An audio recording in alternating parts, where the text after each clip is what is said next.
Hi everyone, welcome back to our YouTube channel. आज की इस वीडियो में हम class 10th mathematics coordinate geometry में जितने भी फॉर्मूले हैं उन सारे फॉर्मूले को एक सिंगल वीडियो में देखेंगे और यहाँ से अपना सारा फॉर्मूला आप रिवाइज कर सकते हैं। ठीक है, तो ये क्लास बहुत ज़्यादा इम्पॉर्टेंट है। अगर आप क्लास 10th में हैं तो इस क्लास को शुरुआत से लेकर के लास्ट तक ज़रूर देखिए, इसमें आपको सारे फॉर्मूले याद हो जाएंगे। तो सबसे पहले अगर हम देखते हैं तो हमारा चैप्टर है कोऑर्डिनेट ज्योमेट्री। कोऑर्डिनेट ज्योमेट्री में कितने फार्मूले हैं? बेसिकली कोऑर्डिनेट ज्योमेट्री में कुल 3 फार्मूले दिए गए हैं। ठीक है, तो उन 3 फार्मूले पर बेस जो है क्वेश्चन पूछाते हैं और उन तीनों फार्मूले को मैं इस वीडियो में जो है डिस्कस करूँगा। तो सबसे पहले हम लोग जानते हैं कोऑर्डिनेट प्लेन क्या होता है। ठीक है, कोऑर्डिनेट ज्योमेट्री का कॉन्सेप्ट क्या होता है? तो कोऑर्डिनेट ज्योमेट्री का कुछ कॉन्सेप्ट इस तरीके से होता है कि अगर मान लीजिए आपके पास कुछ या आप ये कह सकते हैं, जैसे मान लीजिए हम लोग जानते हैं कि ये अर्थ है। ठीक है, मान लीजिए ये हमारा अर्थ है।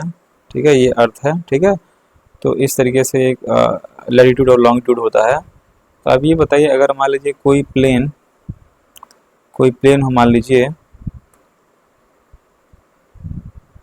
ठीक है, कोई प्लेन मान लीजिए यहाँ उड़ रहा है। ठीक है, कोई प्लेन यहाँ उड़ रहा है। ठीक है, इस प्लेस पर, या कोई मान लीजिए जहाज जो है पानी की यहाँ पर है। ठीक है, या कोई प्लेस जो है मान लीजिए यहाँ पर है। तो अगर मुझे इस प्लेस को लोकेट करना है तो मैं कैसे लोकेट कर पाऊँगा?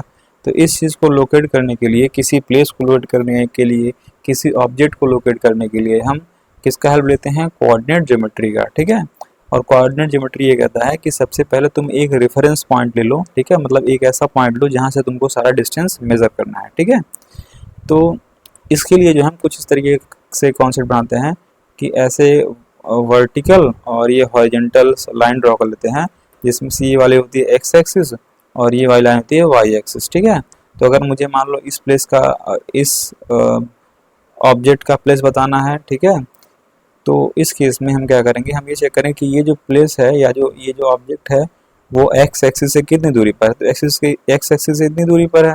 ठीक है, और ये जो ऑब्जेक्ट है या प्लेस है यहाँ वाई एक्सिस से कितनी दूरी पर है? तो इतनी दूरी पर है। तो अगर मुझे इस पॉइंट का कोऑर्डिनेट बताना है या इस प्लेस का कोऑर्डिनेट बताना है तो हम इसको बहुत सिंपली आसानी से लिख सकते हैं। जो ये डिस्टेंस है इसको लिख देते हैं, मान लीजिए डिस्टेंस आपका 4 है तो यहाँ 4 लिख देंगे, और उसके बाद ये जो डिस्टेंस है, ये ऊपर वाला डिस्टेंस यानी कि ये डिस्टेंस 5 है तो यहाँ 5 लिख लेंगे। ठीक है, तो इस पॉइंट का जो कोऑर्डिनेट हो जाएगा वो 4, 5 हो जाएगा। ठीक है, कुछ इस तरीके से जो है कॉन्सेप्ट होता है।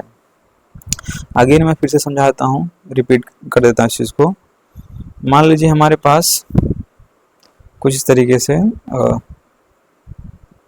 थोड़ा सा लाइन सीधा नहीं बन रहा है, फिर भी बनाने का प्रयास मैं करता हूँ।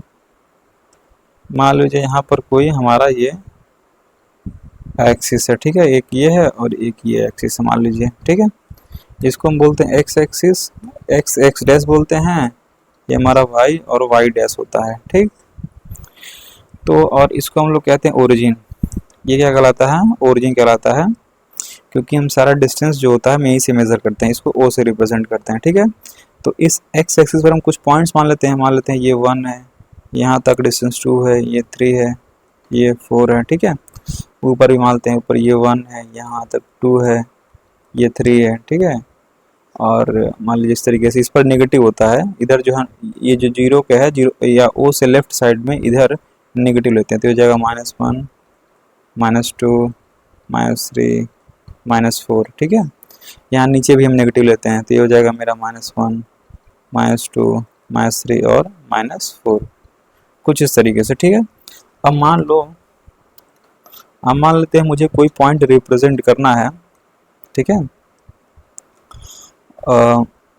ठीक, मान लीजिए मुझे कोई पॉइंट प्रिंट कर रहा है, यहाँ पे कोई पॉइंट है, यहाँ पे इस पॉइंट का मान लीजिए पॉइंट पी है। ठीक है, तो हमें चेक करना है इस पॉइंट पी का कोऑर्डिनेट क्या होगा। तो हम कैसे पता करेंगे? सबसे पहले हम देखेंगे, अगर मुझे इस पॉइंट पी पर जाना है तो मुझे एक्स पर कितना चलना पड़ेगा। तो मुझे पहले यहाँ इस ओरिजिन से लेकर के मुझे पहले इधर आना पड़ेगा 2 यूनिट, फिर अब इसके ऊपर चलेंगे। ऊपर चलने का मतलब होता है वाई एक्सिस पर चलना। ऊपर चलने का मतलब ये होता है कि वाई एक्सिस पर मूव करना है। ठीक है, तो हमें x पर कितना मूव करेगा, 2 यूनिट मूव करना पड़ेगा, और ऊपर कितना चलना पड़ेगा, ऊपर यहाँ तक चलना पड़ेगा, मतलब लगभग ये 3 से ज़्यादा, या मान लीजिए यहाँ कहीं 4 है तो लगभग 4 तक चलना पड़ेगा, ठीक है ऊपर। तो हमें 2,4 मिलेगा। तो इस P पॉइंट का जो कोऑर्डिनेट होगा वो 2,4 होगा, ठीक। मान लेते हैं यहाँ पर कोई पॉइंट है, जस्ट इमेजिन यहाँ मान लीजिए कोई पॉइंट है, ठीक है। अब अगर मुझे इसका कोऑर्डिनेट बताना है, मान लीजिए Q पॉइंट है, तो इस पॉइंट Q का अगर मुझे कोऑर्डिनेट बताना है तो हम कैसे पता कर सकते हैं, इसको पता कर सकते हैं कुछ इस तरीके से।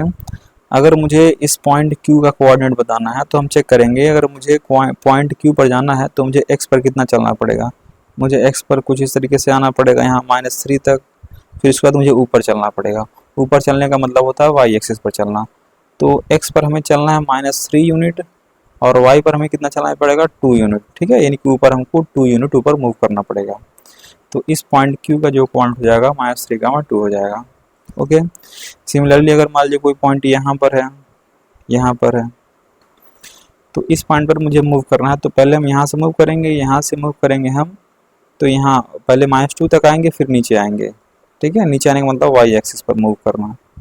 तो x पर मूव करना है मुझे -2, और मुझे नीचे मूव करना पड़ेगा -2, तो हो जाएगा -2,2। मान लीजिए यहाँ कोई पॉइंट से, मान लीजिए यहाँ पर है, जस्ट इमेजिन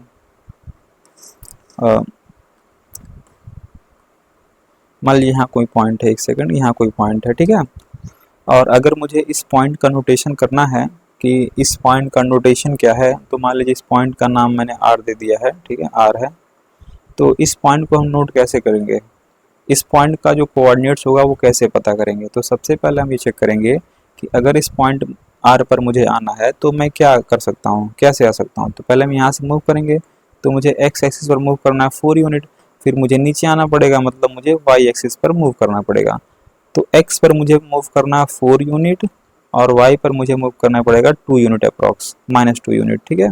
तो कुछ इस तरीके से, तो इसे आप देख सकते हैं कि जो ये देखो, ये जो गैप, ये जो एक तरीके से बना हुआ है, जो ये जो प्लेस है इसको बोलते हैं फर्स्ट क्वाड्रेंट, और ये जो प्लेस है इसको बोलते हैं सेकंड क्वाड्रेंट, और ये जो एरिया है ये इसको बोलते हैं थर्ड क्वाड्रेंट, और ये जो एरिया इसको बोलते हैं फोर्थ क्वाड्रेंट, ठीक है। तो पहले क्वाड्रेंट में दोनों प्लस प्लस हैं, तो यानी कि प्लस प्लस होता है, ठीक है। और इस दूसरे क्वाड्रेंट में पहला वाला पॉइंट माइनस होता है, दूसरा प्लस होता है, यानी कि माइनस और प्लस के फॉर्म में पॉइंट्स होते हैं, ठीक है। और हमारा जो तीसरा क्वाड्रेंट है इसमें दोनों माइनस माइनस हैं, मतलब माइनस माइनस टाइप से पॉइंट्स होते हैं। और चौथे क्वाड्रेंट में जो है पहला प्लस है और दूसरा जो है माइनस है, ठीक है। तो इस तरीके के हमारे पॉइंट्स होते हैं कि फर्स्ट क्वाड्रेंट में दोनों प्लस प्लस होते हैं, दोनों पॉइंट्स। सेकंड क्वाड्रेंट में एक माइनस एक प्लस होता है, पहला वाला माइनस होता है, दूसरा वाला प्लस होता है। थर्ड क्वाड्रेंट में दोनों माइनस होते हैं, और फोर्थ क्वाड्रेंट में पहला प्लस दूसरा माइनस होता है। कुछ इस तरीके से पॉइंट्स होते हैं, ठीक है। तो अगर मुझे किसी भी पॉइंट को नोट करना हो तो हम आसानी से जो है इस ग्राफ के माध्यम से नोट कर सकते हैं। अब हम देखते हैं, एक कॉन्सेप्ट समझते हैं। जैसे मान लीजिए ये पॉइंट P है जिसका नोटेशन है 2,4, और ये पॉइंट Q है जिसका नोटेशन है -3,2, ठीक। तो अगर मान लो मुझे P और Q के बीच का डिस्टेंस पता करना है, ये डिस्टेंस, ठीक है, ये डिस्टेंस मुझे पता करना है, यानी कि दो पॉइंट्स, एक पॉइंट ये है और एक पॉइंट ये है, ठीक है। इन दोनों के बीच डिस्टेंस पता करना है, तो हम कैसे पता कर सकते हैं, ठीक है। तो इसके लिए एक फार्मूला होता है, इसके लिए क्या होता है, एक फार्मूला होता है। वो फार्मूला क्या होता है, यहाँ मैं लिख दे रहा हूँ। वो फार्मूला होता है √x2 - x1 का whole square plus y2 - y1 का होल स्क्वायर, ठीक है। तो फिर से मैं इसको समझाता हूँ अगले पेज पर।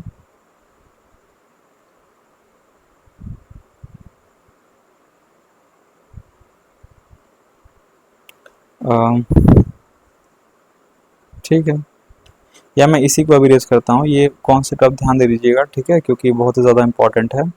और इस पर बेस्ड जो भी क्वेश्चंस आते हैं, जो भी फॉर्मूले हैं, उन सभी फॉर्मूलों को मैं अभी इस वीडियो में समझा देता हूँ आगे, तो आप ध्यान से देखिएगा।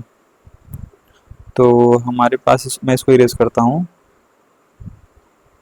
क्योंकि आपको जैसे बेसिक आइडिया हो गया होगा कि पॉइंट्स किसे कहते हैं। तो पॉइंट्स कुछ इस तरीके से होते हैं, ठीक है। तो समथिंग गामा समथिंग के फॉर्म में। तो अब मैं करता हूँ इसको इरेज। अब इसमें जो पहला फार्मूला आता है, फर्स्ट फार्मूला क्या होता है? फर्स्ट फार्मूला क्या होता है कि अगर मान लो तुम्हारे पास दो पॉइंट्स है, एक मान लो पॉइंट P है जिसका कोऑर्डिनेट्स है x1 कामा y1, ठीक है, और मान लो तुम्हारे पास कोई और पॉइंट है Q जिसका कोऑर्डिनेट है x2 कामा y2, ठीक। अगर मुझे इस दोनों पॉइंट्स के बीच का डिस्टेंस पता करना, पी क्यू के बीच का, ठीक है, मान लो ये Q है, ठीक है, तो डिस्टेंस लिखेंगे, distance p q is equal to, क्योंकि P और Q के बीच कोई कुछ ना कुछ दूरी होगी, यहाँ से लेकर के यहाँ तक कुछ ना कुछ डिस्टेंस होगा ना। तो अगर मुझे इस डिस्टेंस को पता करना मैथमेटिकली, तो हम कैसे पता कर सकते हैं? तो हमारे पास एक फॉर्मूला होता है इस तरीके से, रूट अंडर रूट के अंदर में होता है, या under root x2 minus x1 का whole square plus y2 minus y1 का होल स्क्वायर। मतलब अगर मुझे दो पॉइंट्स के बीच का डिस्टेंस पता करना है, तो हम जो पहला हमारे पास पॉइंट्स दिया होगा उसके कोऑर्डिनेट्स को हम x1 y1 मानेंगे, और जो दूसरा कोऑर्डिनेट्स दिया होगा उसके हम कोऑर्डिनेट्स को मानेंगे x2 y2, ठीक है। तो ये हो गया x2 y2 और ये हो गया x1 y1। तो फार्मूला में यूज़ करेंगे p q is equal to x2 minus x1 का whole square plus y2 minus y1 का होल स्क्वायर, ठीक है। इस फार्मूले में हम जैसे ही x2 x1 और y2 y1 का वैल्यू भरेंगे तो हम वहाँ से दोनों पॉइंट्स के बीच का डिस्टेंस मिल जाएगा, ठीक। तो एक फार्मूला ये होता है, इस फार्मूले का जो है अक्सर इस फार्मूले पर बेस्ड अक्सर क्वेश्चन जो है पूछे जाते हैं, और मैंने इस अगला जो वीडियो आपका आएगा उसमें आपको इस कॉन्सेप्ट पर बेस्ड क्वेश्चंस डेफिनेटली मिलेंगे, ठीक है। तो आप वहाँ से प्रैक्टिस कर सकते हैं। और इसके बाद जो सेकंड फार्मूला आता है वो मैं बताता हूँ आपको, इसको आप नोट कर लीजिए। सेकंड फार्मूला हमारे पास आता है, मैं इसको यूज करता हूँ या यहीं पे लिखता हूँ, स्पेस है हमारे पास। जो सेकंड फार्मूला हमारे पास आता है उसको कहते हैं मिड पॉइंट फार्मूला। क्या कहते हैं? Mid point formula. Mid point formula, ठीक है। थोड़ा शायद दिख नहीं रहा होगा सही से, तो मैं कलर चेंज कर लेता हूँ, एक सेकंड, थोड़ा सा दिख नहीं रहा होगा, बल्कि यही कलर सही है। चलो ठीक है, यही कलर सही है। हम सेकंड फार्मूला यहाँ लिखते हैं, सेकंड फार्मूला देखते हैं। सेकंड फार्मूला, सेकंड फार्मूला क्या होता है? मान लो हमारे पास कोई दो पॉइंट्स है, मान लो ये पॉइंट P है जिसका नाम है x1 y1, ठीक है, और मान लो तुम्हारे पास ये पॉइंट Q है जिसका नाम है x2 y2, ठीक, x2 y2 है, थोड़ा सही लिख लेता हूँ, x2 y2, ठीक। पहला पॉइंट x1 y1 और दूसरा पॉइंट क्या है x2 y2। पहले पॉइंट को P से नोट किया गया है और दूसरे पॉइंट को Q से नोट किया गया है। तो अगर मुझे इन दोनों पॉइंट्स के बीच का पॉइंट पता करना है, मतलब अगर इन दोनों को मिलाएं हैं इस तरीके से, तो हमें ऑब्वियसली पता है कि इस पॉइंट Q और इस पॉइंट P के एग्जैक्ट बीच में कोई ना कोई पॉइंट होगा। तो अगर एग्जैक्ट बीच वाला पॉइंट पता करना है तो उसको बोलते हैं मिड पॉइंट। क्या बोलते हैं? Mid point.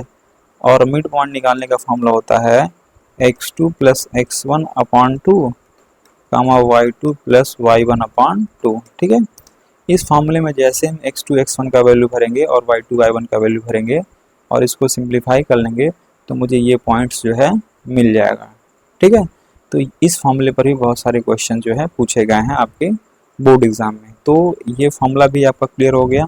अब इसके बाद एक और फार्मूला है जिसको कहते हैं हम लोग सेक्शन फार्मूला, ठीक है। तो मैं जो है अब उस सेक्शन फार्मूला को डिस्कस करने जा रहा हूँ, तो ध्यान से समझते हैं। अगला आपका जो थर्ड फार्मूला है, थर्ड फार्मूला जो है कोऑर्डिनेट ज्योमेट्री में, वो सेक्शन फार्मूला। क्या है? Section formula. उसका नाम है section formula, SECTION, section formula, ठीक है। कौन सा फार्मूला है? Section formula. सेक्शन फार्मूला क्या कहता है?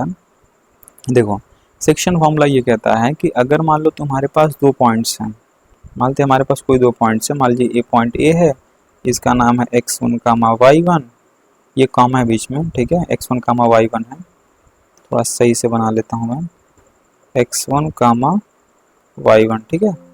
और मान लीजिए हमारे पास कोई दूसरा पॉइंट है जिसका नाम है B, इसके कोऑर्डिनेट्स हमारे पास हैं x2 y2 हैं, ठीक है। पहला पॉइंट ए जो है x1 y1 है और दूसरा पॉइंट जो बी है वो क्या है x2 y2 है। तो अगर मुझे इन दोनों पॉइंट्स को मैं मिलाऊं, अगर मैं इन दोनों पॉइंट्स को मिलाऊं तो ये कोई लाइन सेगमेंट बन रहा है जिसका नाम ए बी होगा। मान लो इस लाइन सेगमेंट ए बी को कोई एक ऐसा लाइन है, मान लो कोई एक ऐसी लाइन है जो ऐसे कट कर दे रही है, ठीक है, कट करते हुए जा रही है, तो यहाँ पर कट कर रही है, तो इस कटिंग पॉइंट का हम नाम मान लेते हैं पी है, ठीक है। तो अगर ये पॉइंट पी पर कट हो रहा है तो ऑब्वियसली इस पॉइंट पी का कोई ना कोई कोऑर्डिनेट होगा, ठीक है। तो इस पॉइंट पी के कोऑर्डिनेट्स को पता करने को ही हम लोग क्या कहते हैं, सेक्शन फॉर्मूला। तो अगर ये P जो है इस लाइन सेगमेंट AB को डिवाइड कर रहा है दो पार्ट्स में, तो ये पार्ट कुछ होगा, तो मानते हैं ये पार्ट जो है M है, मतलब A से लेकर P तक का जो है डिस्टेंस वो क्या है M है, और P से लेकर के जो B तक का डिस्टेंस है वो क्या है N मान लेते हैं, ठीक है। तो मतलब जो AP इज टू जो आपका PB है, इन दोनों का रेशियो अगर M रेशियो N दिया गया, मतलब AP इज टू PB, ये रेशियो अगर M रेशियो N दिया गया है, तो मुझे P का कोऑर्डिनेट्स पता करना है। तो हमारे पास एक फार्मूला बनता है coordinate of P is equal to, हमारे पास फॉर्मूला बनता है mx2 plus nx1 upon m plus n comma my2 plus ny1 upon m plus n, ठीक। तो ये हमारे पास एक फॉर्मूला बनता है coordinates of P is equal to mx2 plus nx1 upon m plus 1 और my2 plus ny1 upon m plus n, ठीक है। इस फॉर्मूले में मैं m का वैल्यू और n का value x1 x2 y1 y2 का जैसी वैल्यू भरूंगा तो मुझे इस पॉइंट P का क्या मिल जाएगा, कोऑर्डिनेट मिल जाएगा, ठीक है। तो आई होप ये तीनों फार्मूला आपको समझ में आया होगा, ठीक है। और अगर समझ में आ रहा तो please do like share subscribe my YouTube channel.